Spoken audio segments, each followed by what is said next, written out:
ஊரே இவ்வளவு அழகா இருக்கு அப்ப மாப்பிள்ளை எப்படி இருப்பா தங்கங்க மாப்பிள்ளை என்னங்க சொன்ன ஏமாண்டி போய் விசாரிக்கணும். இல்லைங்க, எதா இருந்தாலும் இப்போ வந்தாச்சு, பார்த்துட்டு போயிடலாம்.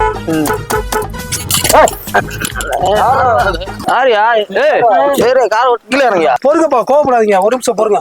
எங்கேயும் பார்த்தோம். யாரு? அவர்தான் மாப்பிள்ளை. ஏதோ டென்ஷன் இருப்பாரு போல. முத்துக்குமார் பையன் தானே? முத்துக்குமார் பையன். என்ன உனக்கு பிரச்சனை இப்ப? அப்பா கவர்மெண்ட் வேலைனாங்க. ஆமா, அவங்க அப்பா கவர்மெண்ட் வேலை தான் பாக்குறாரு. 100 நாள் வேலை அப்படிதான் பேத்திக்குவோம். ஐடி கம்பெனி வேலை பார்க்கறேன்னு சொன்னாங்க. ஆமா, ஐடி கம்பெனில தான் வேலை செஞ்சான். அங்க மேனேஜர் சும்மா ஓயாம நோயினா, அதனால என் மாப்பிள்ளை காது மேல விட்டுட்டேன்.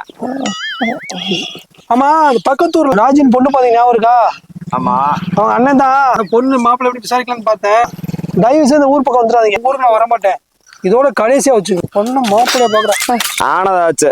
ஓ, நீ அந்த ரோட்டு வழியா தானே போறா? என்னை ஒயின் ஷாப்ல இறக்கி விட்டு போயா? வேலை இருக்குங்க.